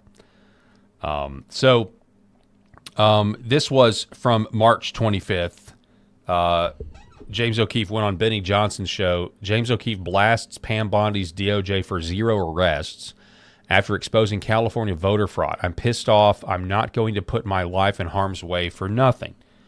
So this was from the Gateway Pundit. They wrote, legendary investigative journalist James O'Keefe absolutely torched Attorney General Pam Bondi's Department of Justice for failing to make a single arrest after his O'Keefe Media Group team risked their lives exposing a massive California cash for ballots voter fraud scheme on Skid Row.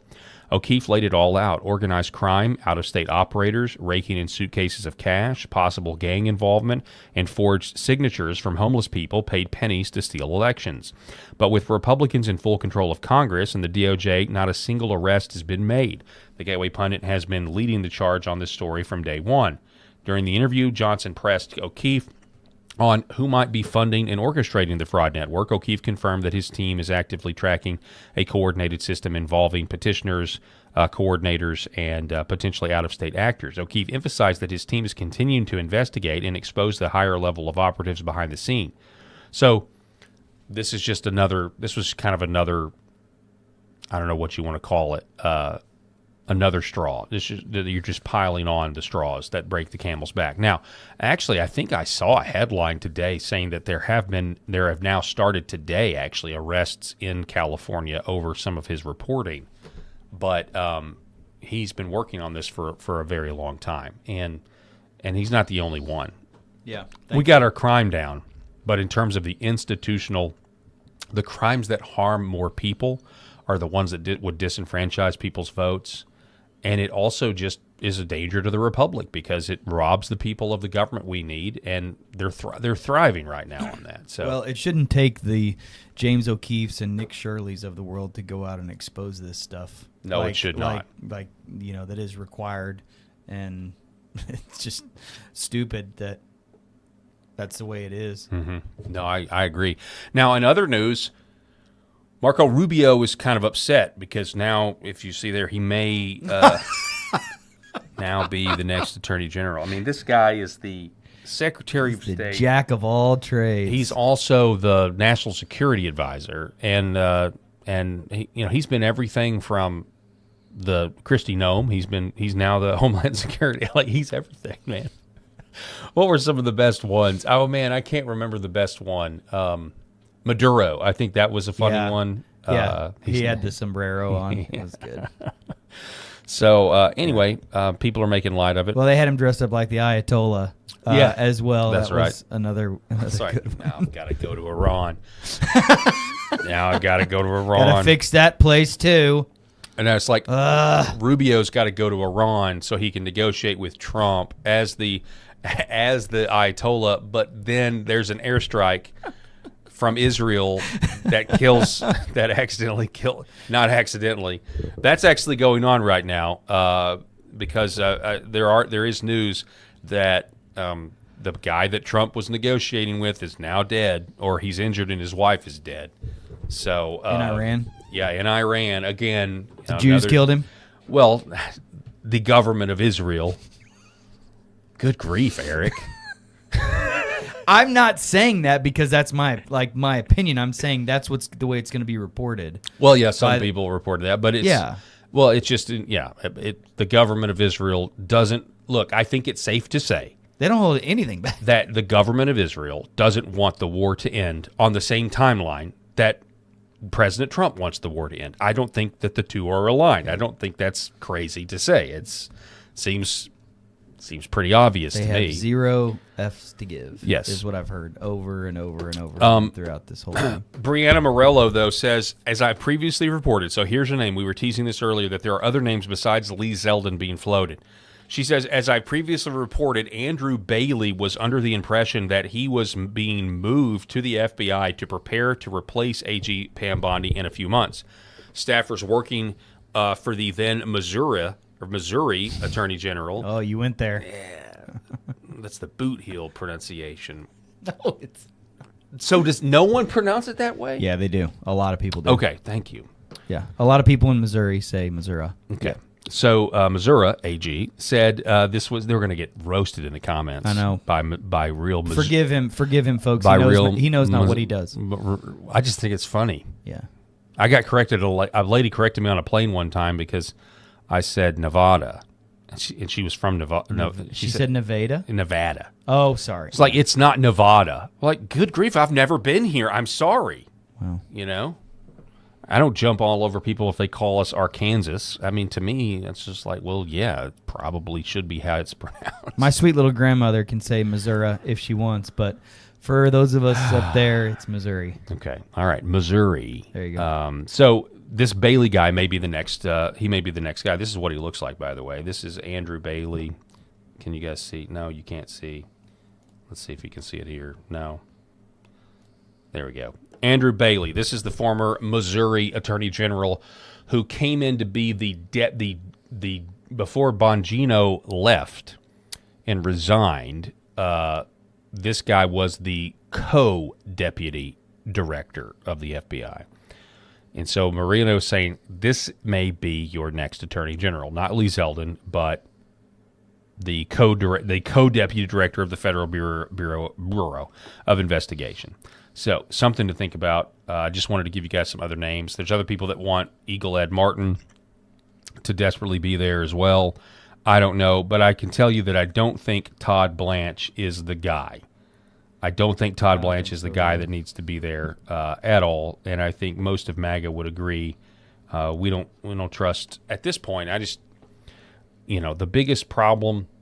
And look, it may be. I said we should abolish the FBI. I mean, it's possible that the DOJ is just so far gone. There's a lot of competing issues here moving forward. One of them is the fear we talked about earlier, that people are afraid that if they actually move against the intelligence agencies, that their personal lives will be over. Yeah. And then if somehow they're clean, that when the Democrats get back in power, they will go to jail, they will be charged, they will be treated like J6ers and General Michael Flynn and President Donald Trump. Then there's the other problem. How many people you can say that Pam Bondi fired. I'm sure she let go of some people. I know she let go of some that had to do with some of the lawfare against Trump. But how many of these career prosecutors are communists? Thousands. They're actually how many of these paper pushers within the DOJ are communists? Well, I don't know about if they're full blood communists, but they're swamp rats. Yeah, I mean, so it's hard to sniff them all out, man. I totally agree with you there. So especially within 1 year coming in after the Biden administration of the past 4, where those swamp rats breeded and multiplied. Well, put yourself in just like an average. You said bread. Put yourself in an average DOJ. Like you are a Jack Smith simp. You are the biggest fan of Jack Smith. You're working in the DOJ, but you're mid-level. You're not famous. You're doing the job, but you think Jack Smith is great. You hate Donald Trump. We're fighting this. We're gonna teach the rest of the country. We're gonna bring Orange Man to justice. And then you also know, just by being around there, that Jack Smith is not only going after Trump, but when Kamala wins, they're going after the senators that have been spied on. They're going after basically, key figures in the right. They would have gone. I believe they would have gone after popular podcasts. They would have gone after these people. They were investigating Charlie Kirk as well. They were going to go after him.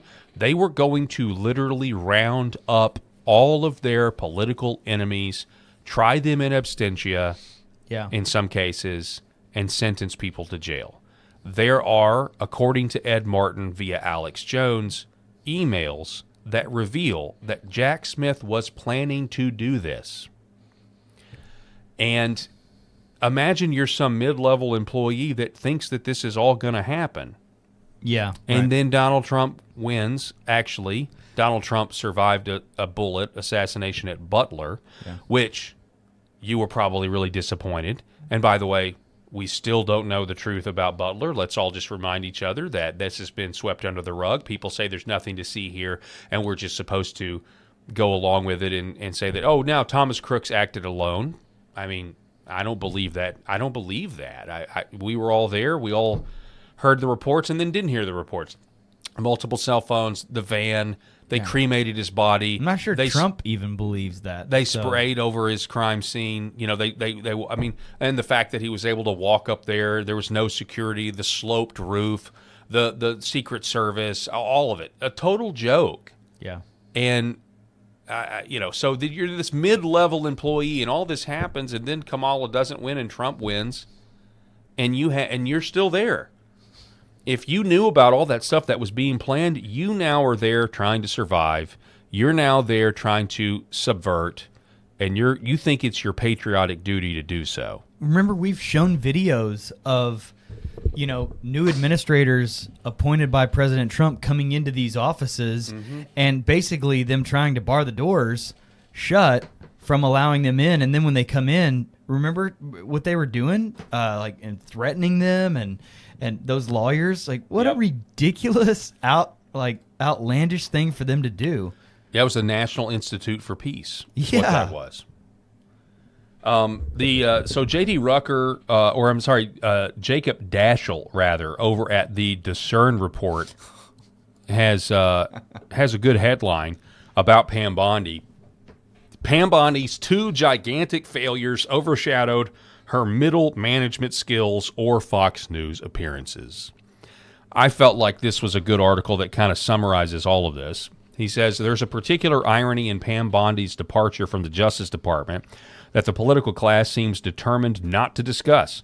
She was confirmed as Attorney General last February with an explicit mandate to restore discipline, accountability, and purpose to a department that had spent 4 years operating as the enforcement arm of progressive political ambition.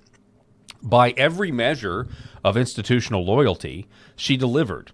She fired officials connected to the prosecutions of Donald Trump. That's what I was just referring to. Yep. She gutted the Civil Rights Division, most ideologically compromised corners.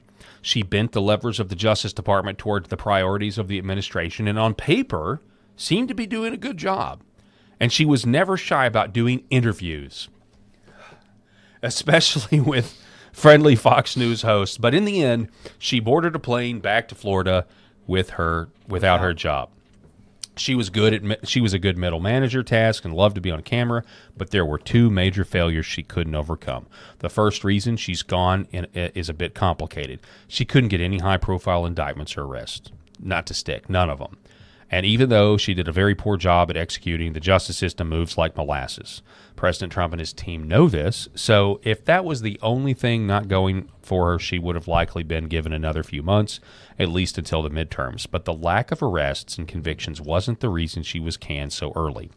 The second bigger reason she's gone is not complicated at all and has nothing to do with the usual Washington parlor game of palace intrigue. Bondi was removed, he says, because she committed what is, in this administration, the cardinal sin. She managed a high-profile political liability with all the grace of a man trying to defuse a bomb with oven mitts. The Epstein Files debacle. A slow-motion disaster of mismanagement, contradictory statements, and stagecraft that backfired spectacularly, illustrated that competence at institutional loyalty is not the same as competence at governance, and in the end, the president needed someone who could demonstrate both. And then he says this, that the Epstein problem was always manageable. He says, let's be clear-eyed what happened with the Jeffrey Epstein files, because the media has done its level best to dress this up as something far more sinister than it was. Congress passed a law requiring the Justice Department to release its investigative files on the disgraced sex trafficker. That is a legitimate bipartisan demand, one that emanated not from Democratic opponents of the administration, but from Trump's own base and Republican members of Congress, like Nancy Mace, who ultimately introduced the subpoena motion against Bondi herself. Yeah. Bondi said in a February 2025 interview that an Epstein client list was sitting on my desk right now to review, only for the department to later assert that no such list existed. She has since explained that she was referring to the broader collection of Epstein-related paperwork, not a specific client list. But the damage was done. When you make a statement to a politically charged audience hungry for accountability, precision is not optional. She had stoked expectations she could not meet and then tried to walk it back in a way that satisfied no one.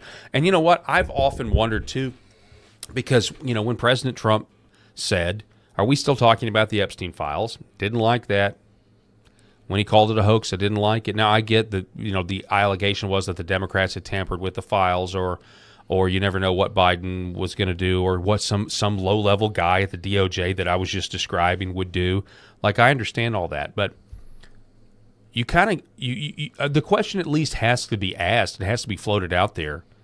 If those talking points came from the DOJ, if it didn't come from, if Pam Bondi was being used by the Jeb Bushes and Mitt Romneys and all of the establishment that loved when she was nominated, we just showed you that an hour ago, all of the high praise she got from the worst people when she was nominated, if she wasn't there to protect and run interference like the whole time and do some sort of tacit release, which she did release in Epstein Binder 1, which was information that was already public. Yeah. And if she thought she could somehow pull the wool over everyone's eyes. I don't know. I'm not trying to take responsibility away from Trump for his comments about that, but you do kind of wonder what exactly was going on with the communications of all of this, because it was a huge demoralizing factor, and it's one of the reasons MAGA is at war right now. It's because of that. I'll give you the last word, Eric. I know you got a jet, buddy. No, you're spot on. I smell exactly what you're cooking, and we are where we are right now because, as we've talked about many, many times, the need for handcuffs coming out and taking people off to jail, and that expectation has not been met. And there are those of us that had high expectations and those of us that had low expectations, and we're not even anywhere in the middle. What about great expectations, Mrs. Havisham? There's not even a balance. There's nobody. That data point from that message earlier on the zeros, the goose egg, that's the problem. Mm-hmm. So regardless of whether you had high expectations or very low expectations, there's nothing. So just tens of thousands of videos of poor little kids being abused by deviants and monsters, and nobody's going to jail for it. Yeah, it's insane. And it's insane because we know a lot of the people that were there. We don't know exactly what everybody did, unfortunately. Yep. And I probably don't even want to know. No, you don't. The fact that we have congressmen walking out of hearings where a lot of the victims spoke about that stuff, and they were so visibly shaken that they were literally like crying and sobbing coming out of those meetings, means that I, as a father of 4 young children with 2 young daughters, I probably do not want to even attempt to stomach that stuff and hear about it. So I'll be fine with my low expectations. But goodbye, Mrs. Bondi, and hopefully somebody else can come in and do a little bit better job.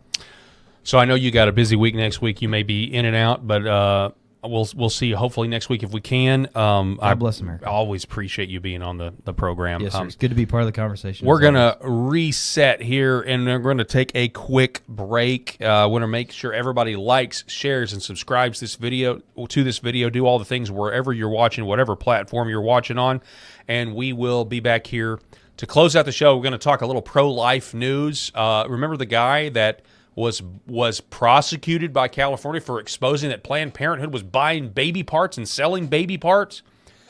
the charges against him have finally been dropped after all these years of persecution for exposing that the left believes that a dead baby is more valuable than an alive one.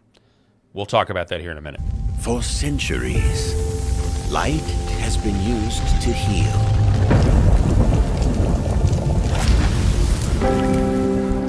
Awaken the body with Red Vive.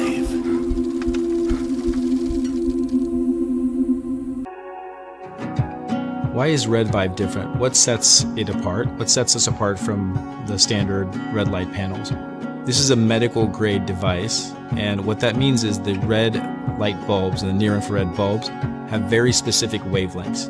If you think about the wavelength as the medicine, the 635, the 670, the 810, the 850, those were specifically chosen because those are the most powerful effectors of the cells.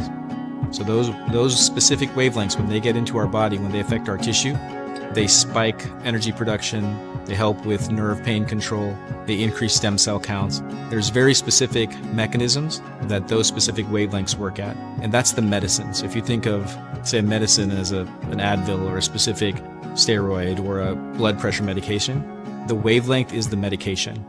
The other part of that, whenever you take a medication, is dose. Right? So you have the medication. So if you take 1 milligram of Advil, and the average dose of an Advil is 200 milligrams to 800 milligrams, it's not going to work. That doesn't mean the medicine's bad. It just means you didn't take enough. Right? And so even if you have the right wavelengths, first you have to have the right medicine, and then you have to have the right dose. And to have the right dose, you have, in light therapy, you have to have enough energy. So you have to have a powerful bulb. The LED bulbs, or light-emitting diodes, have a specific wavelength, and that wavelength is the medicine. And the wavelengths that have been studied and published on that are the most powerful in affecting healing and the changes that we want to see with our bodies and our health are the 635 wavelength, the 670, 810 nanometer wavelength, and 850 nanometer wavelength. Those are all going to affect the mitochondria, the cytochrome C oxidase, and affect those powerful long-term changes and affect that downstream pathways. And that's what you get with Red Vive devices. The highest efficacy, the best wavelengths, concentrated to help your health. All right, so welcome back to the show. We appreciate you being with us. We are broadcasting live from the great state of Arkansas, and yes, a little bit more fallout. Again, I know we went to break, but I checked the headlines while I was on the break, while we were listening to that great Red Vive. By the way, 35% off when you use my name, Paul, redvivehealth.org. I have one of these machines, and it's incredible. It does everything they say it does and more. You really need to look into it, do your own research, and there's a reason the price point is where it is, and it's because the technology is better than what's the cheaper stuff that's out there. Anyway, I checked in because I wanted to see if there were any updates.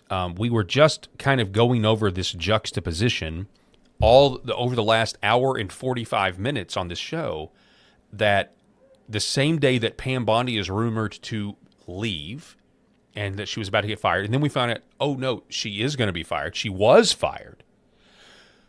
We also had this competing narrative that, oh yeah, Tulsi's next. We're going to get Tulsi. And I think this is a terrible idea. Well, so Nick Sorter just had this 2 hours ago, right when we came on the air. So I totally missed this because we were just coming on the air. He's reporting that this is President Trump's most recent comments about Tulsi Gabbard's future. We have a lot of great candidates for this. Do you still have confidence in Tulsi Gabbard, sir? Yeah, sure I do. Sure. Father will I mean, she's a little bit different in her thought process than me, but that doesn't make somebody not available to serve. Is she on the same page I would as you? say that I'm very strong in the fact that I don't want Iran to have a nuclear weapon. Actually, I'm amending my comments. This is an old clip. This clip came out. I think this was yesterday. This clip came out yesterday. But anyway, yesterday he a nuclear weapon, they'd use it immediately. I think she's probably a little bit softer on that issue, but that's okay. Some people are. Most people aren't. Most people are saying thank you very much for doing what you did. They are decimated right. Okay, so it's interesting. I'm confused with this. I know. Look, it just kind of is what it is. Sometimes people want traffic. I get it. People want clicks. I understand.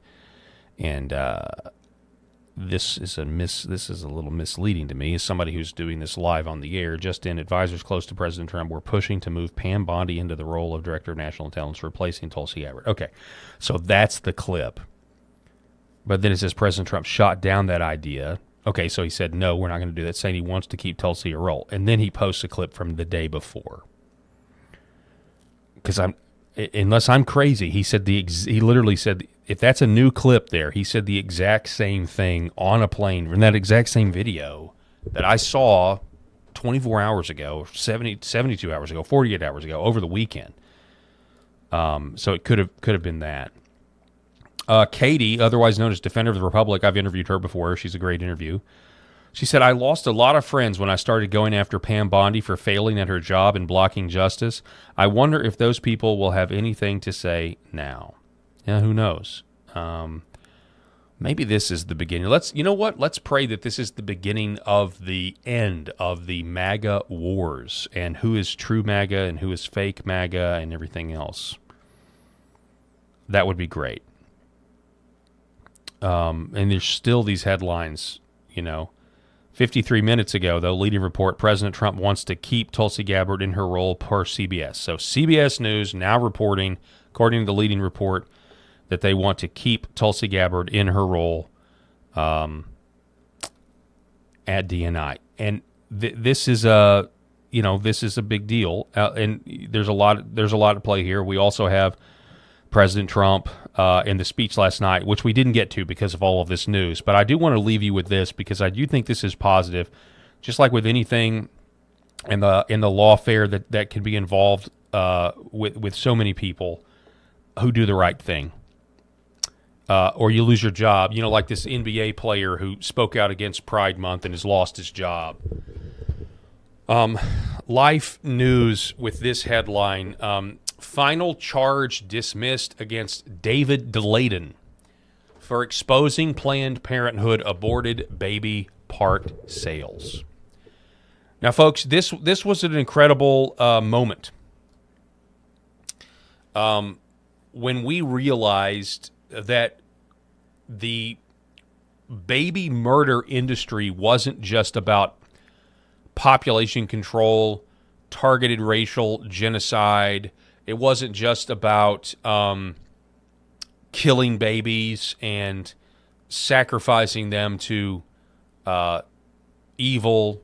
It wasn't just about, proving that we're not evolved in our sensibilities, that we're really no different than the Aztecs pulling out somebody's heart on the top of a ziggurat hundreds of years ago. It wasn't just about that. What David DeLayden exposed, if you will remember, was groundbreaking. It was an admission that this is a death cult that believes that babies are more valuable dead for their biological components than they are alive with a soul and a mom and a dad and somebody that is raised to live the life that God intended. And he did an incredible job of exposing this, and they went after him for it. And in very much a foreshadowing of what they did to Trump and what they would do to all of us if they got the right excuse, if they got the right phone call, or they had the right information. And I'm reading from LifeSite News. I'm reading from lifenews.com.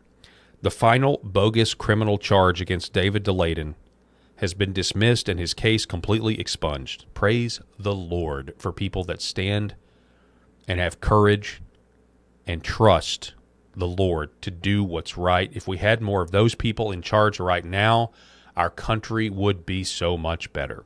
If we had people that feared God more than they feared man, we would have more justice. It's the final step in a victory for the pro-life advocate who exposed Planned Parenthood and the abortion industry for selling the body parts of aborted babies. The dismissal ends a nearly decade-long Democrat-led prosecution launched to silence his undercover videos that exposed Planned Parenthood's grisly aborted baby parts trade. Delayden, founder and president of the Center for Medical Progress, announced the victory Thursday on X. As promised, the final charge has been dismissed and the case is completely expunged after a couple of months administrative delay and a truly bizarre last-minute April Fool's attempt by the APPFA, Planned Parenthood for America, and the National Abortion Federation to overturn the state's agreement. The dismissal fulfills the terms of a January 2025 settlement in which California dropped all charges against Delayden and undercover reporter Sandra Merritt. The agreement required no jail time, no fines, no admission of wrongdoing, and no probation. In exchange, the pair entered a no-contest plea to a single misdemeanor video recording charge, which was to be entered as a judgment in 6 to 12 months, then converted to a non-guilty plea, dismissed, and expunged. 7 of the original 14 charges had previously been dismissed for lack of probable cause. The prosecution began under then California Attorney General Kamala Harris after Delayden's 2015 videos were released. In the January, so this happened this happened before Trump. This happened in 2015, and it was incredible. It's like the small stones that triggered an avalanche, to quote Tolkien. I mean, it was foreshadowing so much to come of what we truly are facing. And that is why the Trump administration's Department of Justice has got to get their act together, because we have so much work to do. This is the lesser of two evils, and it always will be, because we're flawed human beings and we're capable of messing up and working against our interests and sinning against the Lord and sinning against God. We're capable of that every day. But we are fighting in the public sphere a people that believe that babies are more valuable. There should be nothing wrong with killing a baby and then selling it for parts. Those are the same people that want men and women's restrooms. Those are the same people that then look at us and say they have the moral high ground on the border or on tax policy or whatever. Pick a issue. They also believe that babies are worth more alive and they should be sold.